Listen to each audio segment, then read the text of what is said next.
cosa de todos los días. Si te adentras en este barrio, vivirás fuertes emociones y levantarás el vuelo a otra dimensión. ¿Cuántas leyendas del barrio para que vivas mil emociones? Ven conocer mi gente y enamórate. ¿Cuántas leyendas del barrio para que vivas mil emociones? Ven conocer mi gente y enamórate.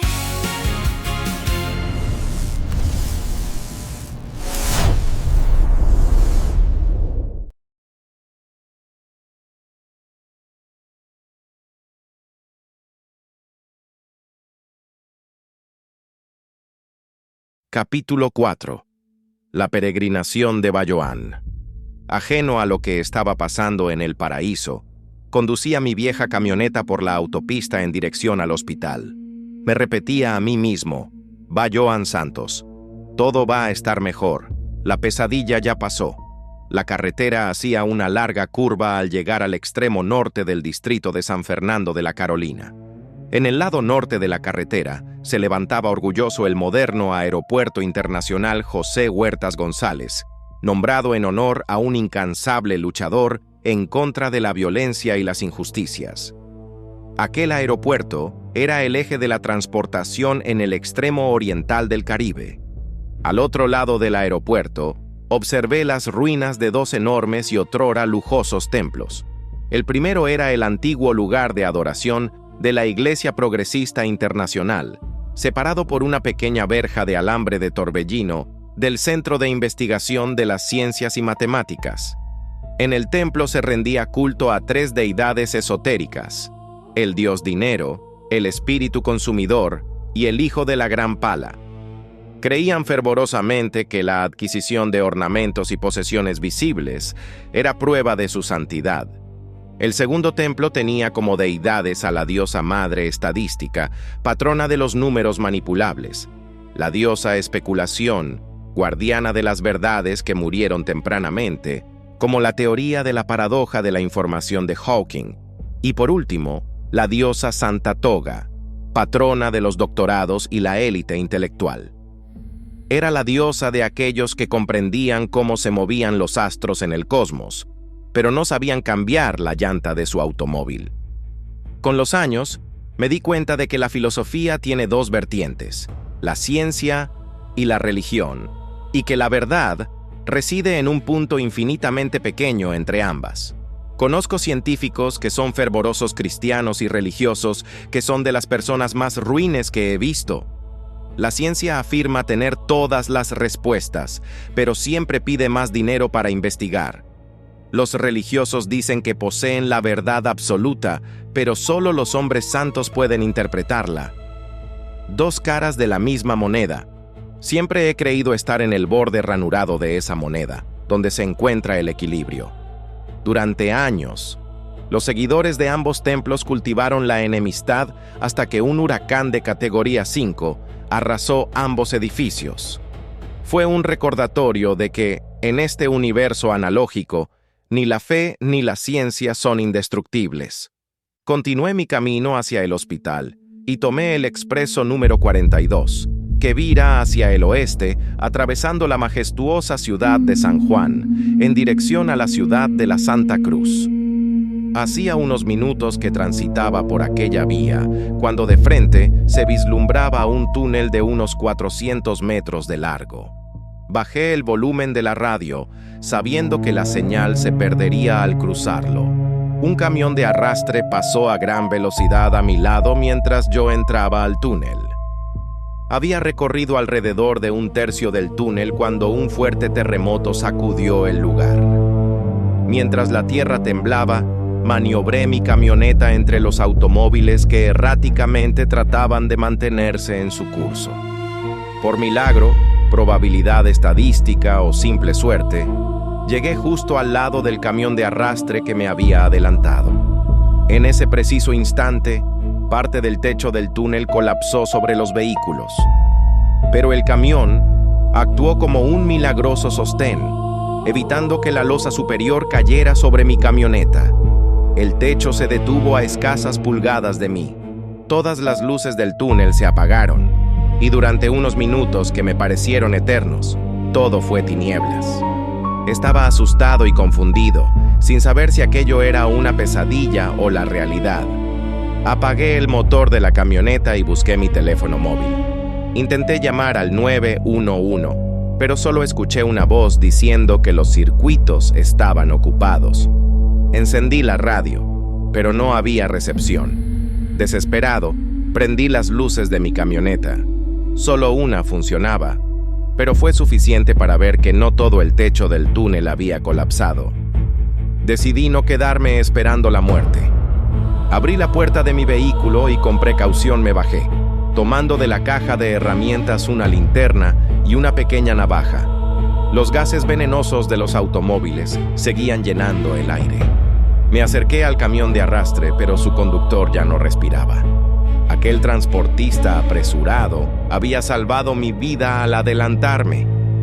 Con pesar, seguí avanzando, arrastrándome entre los vehículos aplastados.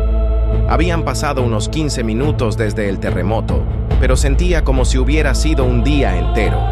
El cansancio comenzó a invadirme, y fue en ese momento cuando miré hacia atrás y vi una figura vestida de negro que me hacía señas para que regresara. Recordé entonces las palabras que mi madre recitaba cuando tenía miedo. «Mira, oh Jehová, Dios mío, alumbra mis ojos para que no duerma de muerte». Decidido, seguí avanzando hacia un pequeño rayo de luz que se vislumbraba a lo lejos. Mis extremidades dolían con cada movimiento, pero no podía rendirme. Tenía que salir de ese túnel, no solo por mí, sino por mi padre, que me necesitaba en el hospital. Sin embargo, mi cuerpo cedió y caí de bruces al lado de una minivan aplastada. Ya no podía más. Recité en mi mente una porción del Salmo. Aunque ande por valle de tinieblas y de muerte, el temor no podrá impedirme vencer al mal, porque tú andas conmigo. Tu vara y tu cayado me infundirán aliento. Cuando estaba a punto de rendirme, escuché un llanto. Aquel gemido, casi imperceptible, me devolvió la fuerza que creía perdida. Usé la linterna para alumbrar hacia la minivan, cuyo techo no había colapsado del todo. Allí, en la parte trasera, un infante lloraba amarrado a su silla de seguridad. Trastabillé hacia la puerta, pero estaba sellada. Usé la linterna para romper el vidrio trasero y, arrastrándome dentro del vehículo, logré cortar las amarras que sujetaban al bebé. Su llanto fue música para mis oídos. Encontré un arnés en la camioneta y aseguré al bebé en mi pecho. Al salir, una réplica del terremoto sacudió el lugar, haciendo colapsar el resto del techo de la minivan. Abracé al infante, protegiéndolo de la nube de polvo. Avancé a duras penas hacia la luz que aún vislumbraba. Mis fuerzas flaqueaban, pero escuché voces cercanas y gateé los últimos metros hacia la salida. Cuando llegué, grité con todas mis fuerzas: «¡Auxilio! ¡Por favor! ¡Ayuda!». Lloré, no solo por el terremoto o el túnel, sino por los años de abuso laboral, de prepotentes clientes y las largas horas de trabajo en el almacén. En ese momento, ocurrió un milagro. Una mano se extendió entre las tinieblas y me sacó de aquel túnel. Capítulo 5. Ananá Turey. Justo cuando la desesperación me ahogaba, una mano femenina apareció por el pequeño agujero en la obstrucción del túnel. Una voz de mujer gritaba: «¡Aquí hay alguien! ¡Avancen! ¡Tenemos que sacarlos!». Con la voz quebrada por el cansancio, le grité: «Por favor, tengo un bebé conmigo. Creo que cabe por el agujero». Unos minutos después, un cable de acero descendió por el agujero. No sabía si llorar o reír. Coloqué a la criatura en el arnés y la levanté hasta que las manos de los rescatistas la alcanzaron. La mujer al otro lado gritó emocionada: «¡Cielos, es una niña! ¡Y está completamente sana! ¡Dios mío, es un milagro!». La mujer se asomó por el agujero para calmarme. No te preocupes, la niña está bien. Pronto te sacaremos de ahí. Caí exhausto en el suelo. No podía creer que al fin había llegado al final del túnel. Poco después, vi cómo bajaban por el agujero una botella de agua y unas galletas en un paquete sellado. Las devoré con ansias. Parecían el mejor banquete que había tenido en años. Un par de horas después, el equipo de rescate de la Guardia Nacional había ensanchado el agujero lo suficiente como para sacarme. Me lanzaron una cuerda, la até a mi cintura y colgando el bulto con las cosas de la niña de mis hombros, comencé a subir. Un paramédico me revisó rápidamente antes de llevarme a la ambulancia. Una vez dentro, el personal me entregó a la pequeña niña, que dormía plácidamente. Era hermosa, con piel canela y cabello lacio y negro como la noche. Alrededor de su cuello colgaba una cadena de oro con una pequeña medalla roja. La imagen en la medalla parecía una piña, algo que me resultó extrañamente familiar. Mientras la ambulancia avanzaba, abrí el bulto que había encontrado junto a la niña adentro. Había papeles en un idioma que no entendía, pero todos llevaban el logotipo de Jan Lao Gentech. En su pequeña muñeca izquierda tenía una pulsera de oro con un nombre grabado, Ananaturei. Esa pequeña me recordó de inmediato a alguien que nunca pude olvidar, Feng Li Tiancons, una joven que conocí en la escuela. Estaba en cuarto año cuando, una lluviosa mañana, llegó una nueva estudiante de intercambio. Feng Li tenía la piel canela. Su padre era chino y su madre, india. Hablaba varios idiomas, y aunque su belleza era innegable, había algo melancólico en su mirada. Con el tiempo nos hicimos amigos.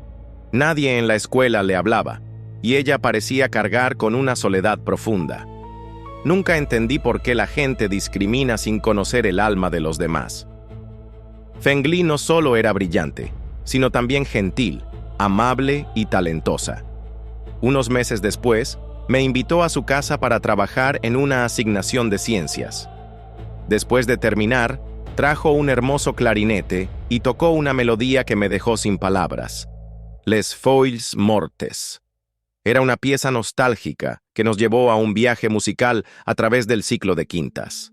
Nunca conocí a sus padres. Según me contó, siempre estaban trabajando y solo los veía de vez en cuando. Esa ausencia en el hogar la volvía aún más taciturna. Aquella tarde, cuando me disponía a irme, Feng Li me abrazó y nos besamos.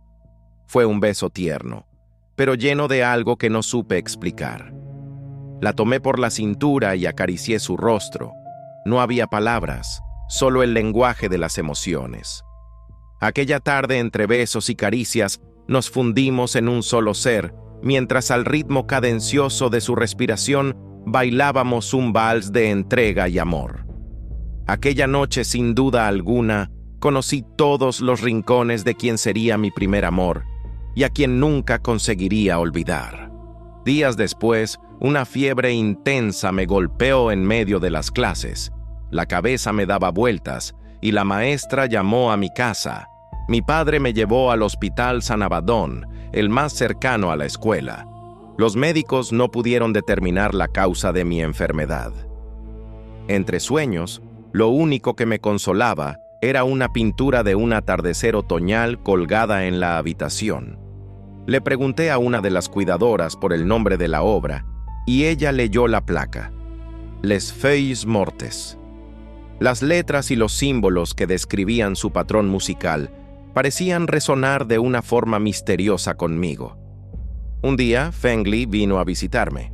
Estaba pálida, y le pregunté si se sentía bien. Me contó que sus padres trabajaban en uno de los edificios del complejo médico, lo que le facilitaba verme. Pero de repente se sintió mareada y se desmayó a mi lado. Una enfermera, al notar su fiebre, salió alarmada.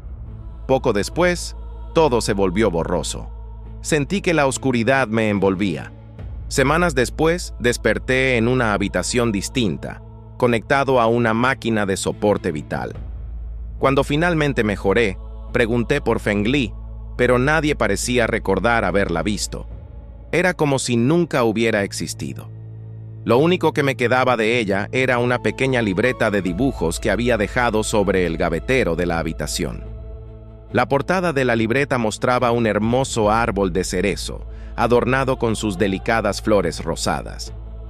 Era una estampa majestuosa, símbolo en Japón de que, por largo que sea el invierno, siempre llega una nueva primavera. En la contraportada, un mensaje corto escrito con su característica caligrafía leía: entre las flores, la flor de cerezo; entre los hombres, el samurái.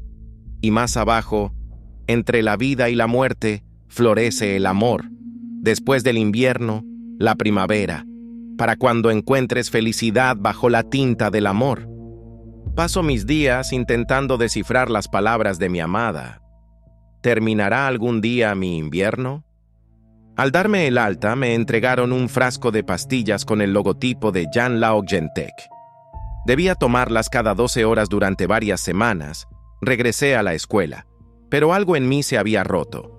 Sosteniendo a la pequeña Ananá, no podía evitar pensar en Fengli. Esta niña era un reflejo de aquel amor del pasado, y sentía que, de alguna forma, ambas estaban conectadas. Ananá Turei crecería sin su madre, quien había perecido en el túnel, y yo, aunque trataba de acallar los recuerdos, no podía olvidar los gritos, el estruendo, ni la tragedia de aquel fatídico día en aquella tumba de hormigón.